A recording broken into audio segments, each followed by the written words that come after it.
you get onto the woods today, you may find something in the woods. That's right, we are talking about a 2015 movie called Something in the Woods. And the man behind this one is David Ford, who co-directed this, he wrote it, and he also stars in it. Now, the other director here is Tony Gibson. And this is basically a Bigfoot story, a Sasquatch story, but it's not a horror film. That's why I haven't classed this as a horror film. There's no horror elements here. It's more a kind of family drama, which I'll kind of touch on again in a little bit. I want to start off with the kind of the framing device of this film. So the bulk of the story takes place in the 60s, but it has these, it's top and tailed by these kind of modern day sections. We have these two old guys, and one of which who's telling this story to the other one. And those scenes are completely extraneous, and the acting in them is terrible. Really bad. I mean, I so wish they had cut those scenes out. I mean, it's a bad choice.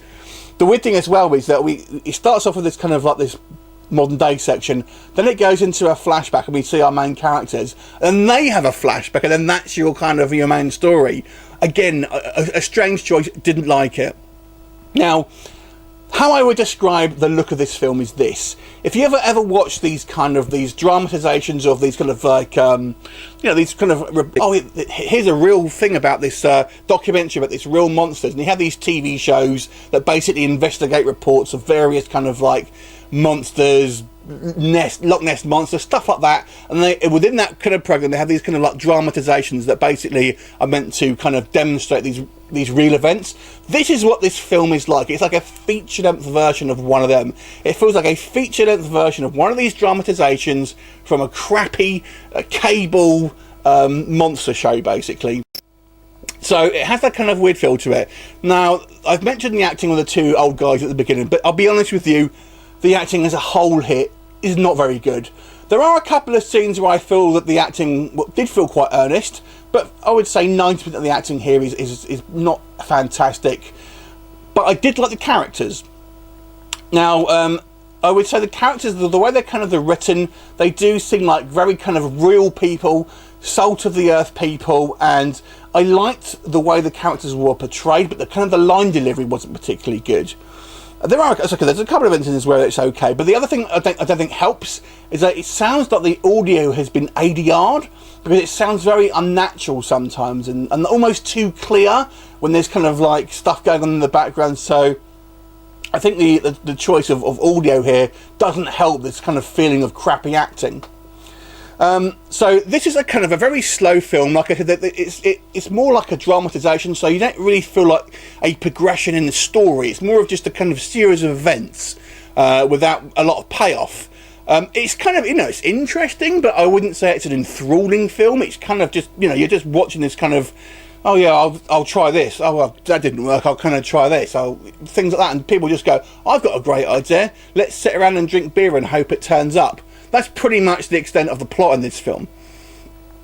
On the plus side, there are moments of this film, even though I feel it's somewhat flatly directed, there are moments of this film that almost have a Spielberg type charm to them. It's kind of like this kind of sense of wonderment that I did like, particularly one of the young lads here, or one of the young sons. There's definitely a kind of, in certain scenes at least, a Spielberg quality to them, and it's not obviously through the whole movie, but just sort of certain scenes here and there. The other thing I would have to say, the creature effects here as well, I quite liked. I thought they were pretty well done and fairly realistic. Admittedly, when we get towards the end of the film and you see a better look, it is somewhat reminiscent of Harry and the Hendersons, but nevertheless I did feel it was kind of quite a realistic looking creature, and you basically, when we see things like arms and feet, it looks good, it looks decent, I'd have to say. And the way that, for me especially, with men in suits that are hairy, it's the way the hair kind of like falls and kind of, it looks a bit crap sometimes, and it doesn't look like it kind of like is natural, but this does. So I quite appreciated the attention to detail with the look of the creature. But like I said, there's no real, I don't think there's any kind of story progression with this film. It's an okay film for just kind of a family viewing. Like I said, there's no horror in this whatsoever. There's a little bit of a scene in the dark towards the end. It's not really a horror film in any way though.